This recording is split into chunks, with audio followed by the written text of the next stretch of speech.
Hi, this is Kim Hilton. You can always reach me through my website at www.kimhilton.org. This is a brief word and message regarding the issue of Kim Davis and her refusal to sign the certificates for the same-sex marriages.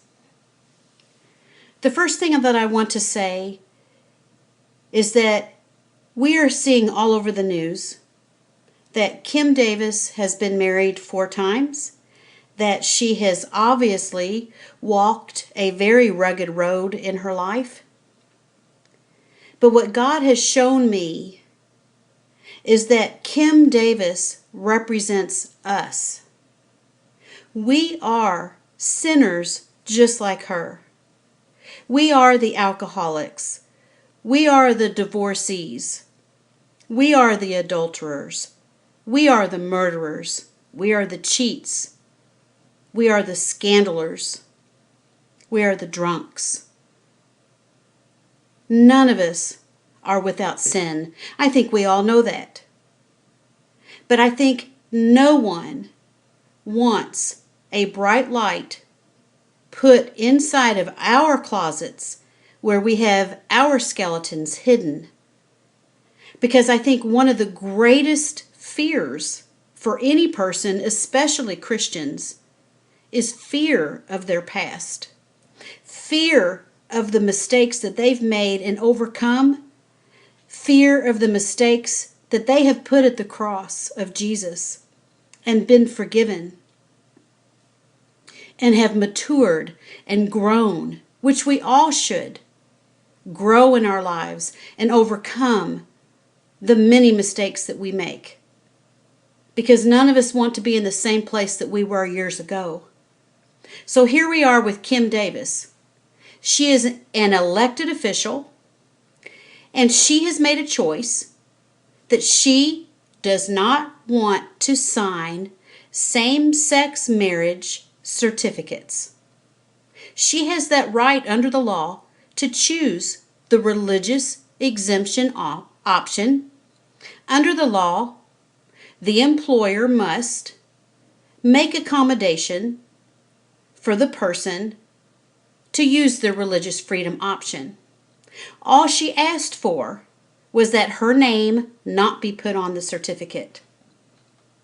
But rather than choosing another option, she has been arrested and put in jail because she would not pick up an ink pen and sign a piece of paper. She has not been jailed because she is a murderer. She has not been jailed because she is a druggie. She has not been in jail because she drove drunk. She's not been put in jail because there was a police chase after her. She has been put in jail because she refuses to pick up an ink pen and sign her name on a piece of paper that her conscience speaks to her and does not allow her to do. What kind of country do we live in? Do we live in the Middle East, where people are put in prison for acts like this? Do we live in a place where that is the strength and power of the law, to force a person to pick up an ink pen and sign a paper, and if you don't, you are handcuffed and put in jail? This is very, very serious. We do have our right to choose. God has not made us robots. Each and every one of us has a choice of where we stand on particular issues. Each and every one of us has a choice of where we want to walk in our life, what we believe in and what we don't. None of us are robotic people that are forced to choose God, to choose Christ, to choose Buddha, or whomever, Muhammad. We have that right to choose. So here we are back to Kim Davis. For once in her life, she stood up and made a choice. Has she been married 4 times? Apparently, that's what's all over the news. Has she made a lot of mistakes? maybe even her children, as we read, were out of wedlock or not, by different men or not. Apparently so. But somewhere in her journey, she made a choice for once to do something right. And she has impacted the world. It is all over the news. It is in all of the states. It's in all of the cities and in many countries. Her story, her stance, her conviction.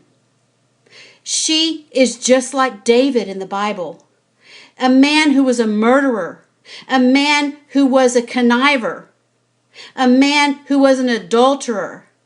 A man who got a married woman pregnant by him and then tried and did have her husband murdered to cover that up. But yet, David yearned for God so much that God said, "This man is after my own heart." Did we hear God say, "You're a horrible person and I cannot hear you"? No, he said, "This man is after my own heart." So here we have Kim Davis. All of her mistakes, intentional, unintentional mistakes and sins that she has since put at the cross.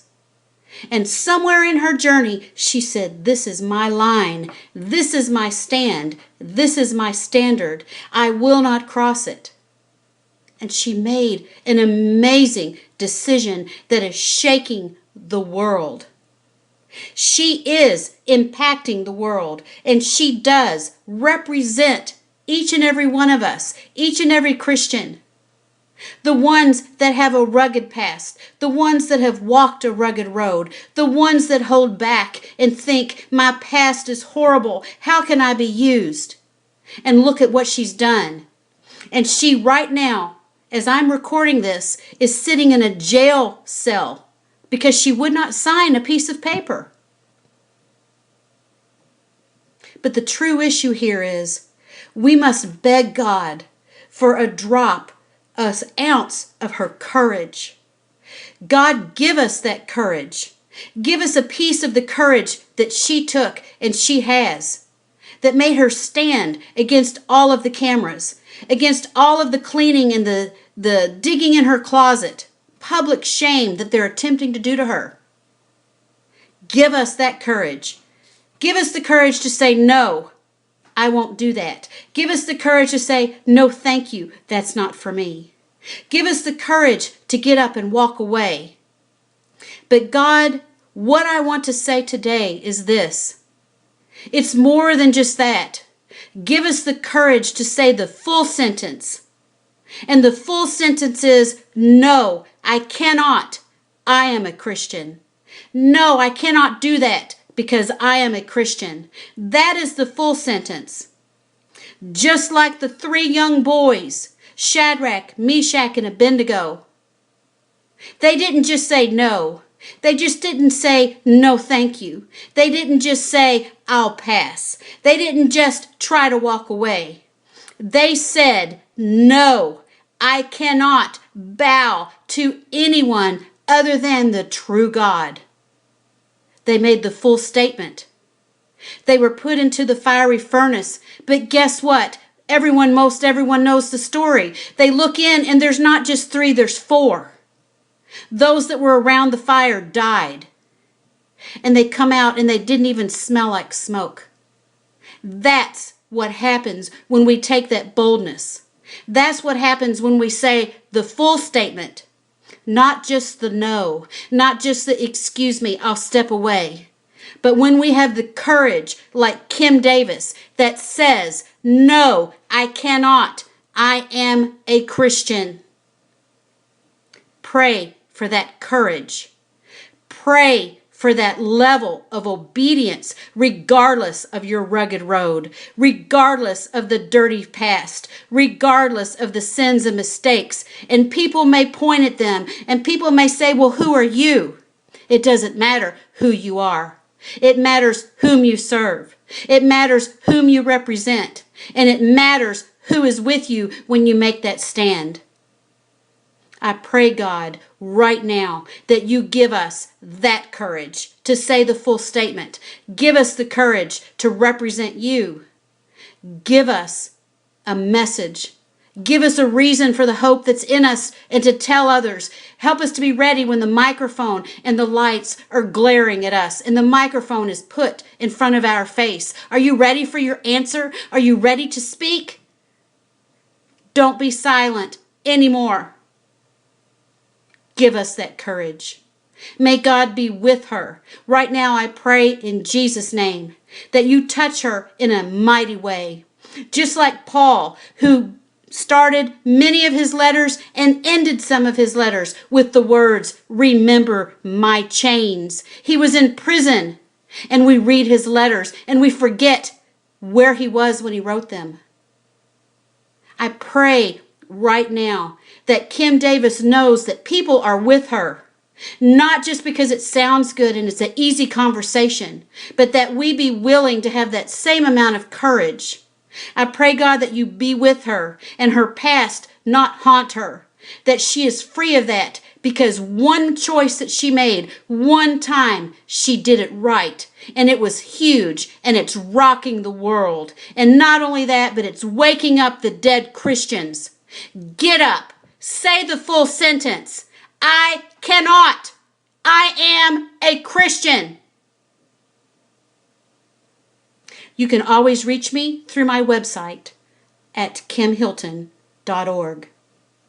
God bless you.